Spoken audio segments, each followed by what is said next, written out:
ಎಲ್ರಿಗೂ ನಮಸ್ಕಾರ. ಮೊದಲನೇದಾಗಿ ಈ ಒಂದು ಕಷ್ಟಕರವಾದ ದಾರಿನ ಛಲದಿಂದ ಸಾಧಿಸೋದಕ್ಕೆ ಕಿಶೋರ್ ಅವರಿಗೆ, ನಿರ್ದೇಶಕರಿಗೆ ನಾನು ಅಭಿನಂದನೆಗಳನ್ನ ಸಲ್ಲಿಸ್ತೀನಿ.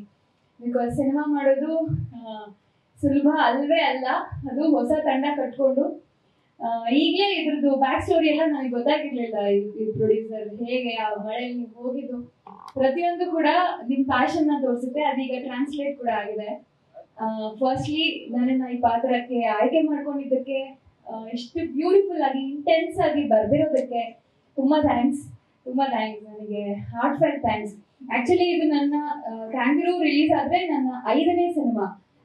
ಧಾರಾವಾಹಿ ಮೂಲಕ ನಾನು ಗುರ್ತಿಸ್ಕೊಂಡಿದ್ರು ಕೂಡ, ಅಂದ್ರೆ ಅದಕ್ಕೊಂದು ವೈಡ್ ರೇಂಜ್ ಇರುತ್ತೆ, ಹಾಗಾಗಿ ಜಾಸ್ತಿ ಧಾರಾವಾಹಿ ಮೂಲಕ ನನ್ನನ್ನ ಗುರ್ತಿಸ್ತಾರೆ. ಆದ್ರೆ ಸಿನಿಮಾ ದಾರಿನಲ್ಲಿ ನಾನು ಪ್ರಯತ್ನ ಮಾಡ್ತಾನೆ ಬಂದಿದ್ದೀನಿ. Since my first film Rajahamsa, ಆಗ್ಲೂ ಕೂಡ ಒಳ್ಳೆ ರೆಸ್ಪಾನ್ಸ್ ಬಂದಿತ್ತು. ನಾನು ಮಾಡಿರ್ಬೋದು ಒಂದು ಅದಾದ್ಮೇಲೆ ಟಕ್ಕರ್ ಅಂತ ಒಂದ್ ಸಿನಿಮಾ ಮಾಡಿದೆ. ಕ್ಷಮಿಸಿ ನಿಮ್ಮ ಖಾತೆಯಲ್ಲಿ ಹಣವಿಲ್ಲ, ಆಕ್ಚುಲಿ ಇಲ್ಲೇ ಇದ್ದಾರೆ ಸಿಲ್ಕ್ ಬಂದು ಸರ್, ಅದರ ಪ್ರೊಡ್ಯೂಸರ್. ಅದನ್ನ 3ನೇ ಸಿನಿಮಾ ಇವತ್ತಷ್ಟೇ ನೈಟ್ ಕರ್ಫ್ಯೂ ರಿಲೀಸ್ ಆಯ್ತು.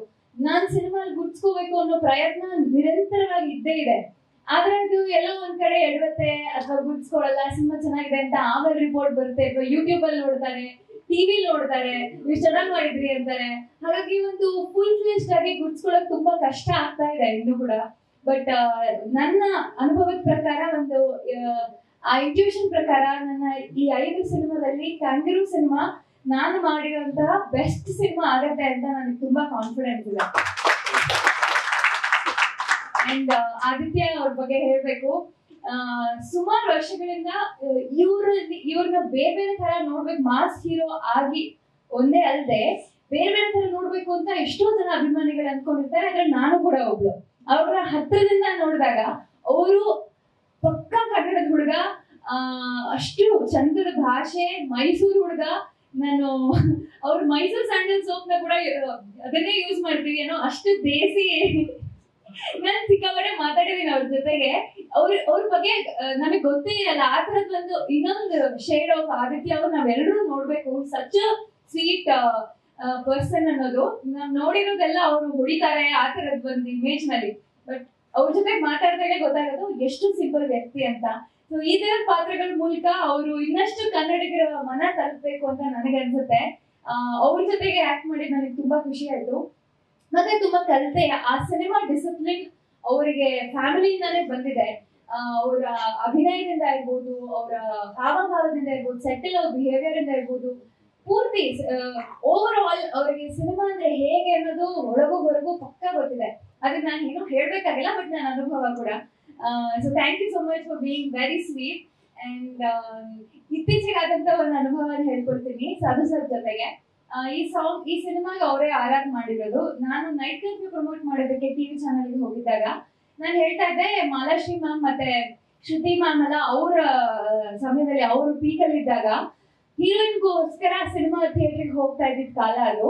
ಅಷ್ಟು ಅಂದ್ರೆ ಗ್ಲಾಮರ್ ಇಂದ ಅಂತ ಅಲ್ಲ, ಅಷ್ಟು ಒಳ್ಳೆ ಪಾತ್ರಗಳಿಂದ, ಗ್ಲಾಮರ್ ಜೊತೆಗೆ ಅವರ ಸೌಂದರ್ಯದ ಜೊತೆಗೆ ಪಾತ್ರಗಳಿಂದ, ಅವ್ರ ಪರ್ಫಾರ್ಮೆನ್ಸ್ ನಿಂದಾಗಿ ಜನಗಳನ್ನ ಸೆಳೀತಾ ಇದ್ರು ಅವರು. ಈಗ ಮತ್ತೆ ಆ ತರದ್ ಒಂದು ಸಮಯ ಬರ್ಬೇಕು ಅಂತ ನಾನು ವಿಶ್ ಮಾಡ್ತೀನಿ ಅಂತ. ಆ ಶೋ ಕೊನೆಗೆ ಸಾಧು ಸರ್ ಕ್ಯಾಂಗರೂ ಸಿನಿಮಾನ ಅವ್ರು ಮ್ಯೂಸಿಕ್ ಮಾಡೋ ಸಮಯದಲ್ಲಿ ಬಂದು ಪ್ರತ್ಯೇಕವಾಗಿ ಹೇಳಿದ್ರು, ರಂಜನಿ ನಿಂಗೆ ಕೇಪಬಿಲಿಟಿ ಇದೆ, ನೀವು ಒಳ್ಳೊಳ್ಳೆ ಪಾತ್ರಗಳು ಮಾಡ್ಬೇಕು, ಈ ಸಿನಿಮಾದಲ್ಲಂತೂ ಬ್ಯೂಟಿಫುಲ್ ಆಗಿ ಪರ್ಫಾರ್ಮ್ ಮಾಡಿದ್ಯಾ ಅಂತ. ನನ್ನ ಹೊಗಳ್ಕೊಳ್ತಾ ಇದೀನಿ ಅಂತಲ್ಲ, ಬಟ್ ಗೊತ್ತಾಗ್ಬೇಕಲ್ಲ ಜನಕ್ಕೆ ಅಂತ ಹೇಳ್ತಾ ಇದೀನಿ. Thank you so much. Sadhu sir ಕೂಡ ಆ ತರ ಬಂದು ಪರ್ಟಿಕ್ಯುಲರ್ ಆಗಿ ರೆಕಗ್ನೈಸ್ ಮಾಡಿ ಟಿವಿ ಚಾನೆಲ್ ಅಲ್ಲಿ ಎಲ್ರ ಮುಂದೆ ಹೇಳಿದ್ದಕ್ಕೆ, ಮತ್ತೆ ಅಷ್ಟು ದೊಡ್ಡ ಹೋಪ್ ನ ಕೊಟ್ಟಾಗ ನಂಗೂ ಕೂಡ ನಮ್ಮ ಅಬಿಲಿಟಿನ ದೊಡ್ಡದಿದೆ, ತಗೋಬೇಕು, ಟ್ರೈ ಮಾಡ್ಬೇಕು ಅಂತ ಅನ್ಸುತ್ತೆ. ಅಂಡ್ ಪ್ರೊಡ್ಯೂಸರ್ಸ್ ನೋಡಿದ್ರೆ ಗೊತ್ತಾಗತ್ತೆ ಎಷ್ಟು ಆನೆಸ್ಟ್ ಆಗಿ ಮಾತಾಡ್ತಿದ್ದಾರೆ. ಅದೊಂದು ಪ್ರಾಮಾಣಿಕವಾಗಿ ಹೇಳ್ತಾ ಇದಾರೆ. ಅವ್ರು ಈ ಸಿನಿಮಾದ ಬಗ್ಗೆ ಕಾಳಜಿ ಇರ್ಬೋದು, ಅವ್ರು ಏನ್ ಅನ್ಕೊಂಡಿದ್ರು ಅನ್ನೋದು, ಏನೋ ದುಡ್ಡಿದೆ ಸಿನಿಮಾ ಮಾಡ್ತೀವಿ ಅನ್ನೋ ತರ ಅಲ್ಲ. ಅಂಡ್ ಅನಿಮೇಷನ್ ಬಗ್ಗೆನೂ ಎಲ್ಲರೂ ಹೇಳಿದ್ರು. ಅಷ್ಟು ಪ್ರಿಪೇರ್ಡ್ ಆಗಿದ್ದಕ್ಕೆ ನನಗೂ ಕಾನ್ಫಿಡೆನ್ಸ್ ಬಂದಿದ್ದು ಈ ಸಿನಿಮಾ ಈಗ ಮಾಡಲೇಬೇಕು ಅಂತ. Uday Leela sir, thank you. ನಿಮ್ ಜೊತೆ ಕೆಲಸ ಮಾಡಿ ನನಗೆ ತುಂಬಾ ಖುಷಿ ಆಯ್ತು. ಈ ಸಿನಿಮಾ ಇಷ್ಟು ಅದ್ಭುತವಾಗಿ ಬಂದಿದೆ ಅಂದ್ರೆ ನೀವು ಅದಕ್ಕೆ ದೊಡ್ಡ ಕಾರಣ, ಮುಖ್ಯ ಕಾರಣ. ರಾಮಚಂದ್ರ ಅವರು, ದರ್ಶನ್ ಟೀಮ್ ಎಲ್ಲರೂ ಕೂಡ, ಪ್ರದೀಪ್ ಅವರು ಎಲ್ಲರೂ ಇದ್ದಾರೆ. ನಾನು ಇನ್ಯಾರ ಹೆಸರಾದ್ರೂ ಬಿಟ್ಟಿದ್ದೀನ ನನಗೆ ಗೊತ್ತಿಲ್ಲ. ಸಾಕಷ್ಟು ಈ ಸಿನಿಮಾ May 3rd ಬಂದಾಗ ಡೆಫಿನೆಟ್ಲಿ ಒಳ್ಳೆ ರೆಸ್ಪಾನ್ಸ್ ಬರುತ್ತೆ ಅಂತ ನಾನು ನಂಬಿದ್ದೀನಿ. ಸೊ ನಿಮ್ಮೆಲ್ಲರ ಸಹಕಾರ ಇರಲಿ. Thank you very much.